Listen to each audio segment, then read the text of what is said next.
Cuba tuan-tuan dan perempuan bayangkan, kalau sebenarnya ilmu langsung tak pernah wujud dekat dunia ni. Pernah tak kita terfikir agak-agak apa akan jadi dengan kehidupan kita? Kita tak payah tengok jauh-jauh, kita tengok satu bab ya, tentang peradaban. Kalau kita tengok perjalanan sesebuah tamadun, mana mungkin lahirnya sebuah peradaban kalau tak ada asas ilmu terlebih dahulu?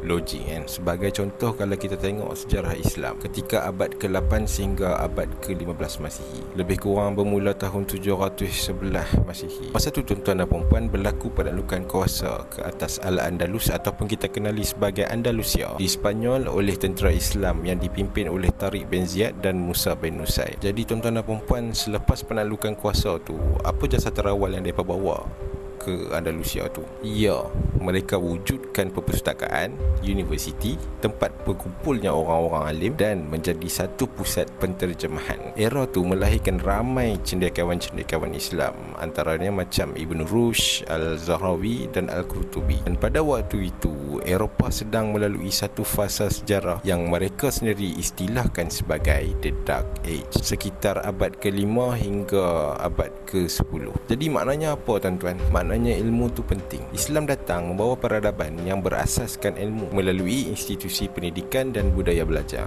Di era tu, ilmu ni duduk di tangga yang paling atas sekali kan, daripada urusan-urusan dunia yang lain. Sebab dari ilmu lah lahirnya asas kepada pemerintahan, pendidikan, sains, pembangunan dan budaya sesebuah bangsa. Tapi Sat, janganlah skip dulu video ni, sebab hari ni saya bukan nak cerita pasal sejarah pun. Cuma saya nak cerita tentang kepentingan ilmu. Dia macam awat tiba-tiba nak cakap pasal kepentingan ilmu pula. Apa yang tak kena dengan dunia kita sekarang ni? Dia macam tu. Sebab sama ada kita nampak ataupun tidak, dunia hari ni tuan-tuan dan perempuan, material dunia ni jauh lebih mahal berbanding ilmu yang mungkin hanya sebesar zarah. Tuan-tuan percaya tak? Kita punya keterujaan kita ni lebih kepada material-material dunia. Teruja kita pada kekayaan orang. Terujanya kita ni pada saiz TV rumah jiran kita besar mana. Tirai IKEA ni berapa harga dia. Peti ais 3 pintu ni berapa harga dia. Teruja kita pada rumah besar. Terujanya kita ni pada kereta mewah. Berapa luas tanah pusaka. Berapa banyak duit ni yang orang lain ada. Keterujaan kita semua ada kat tu.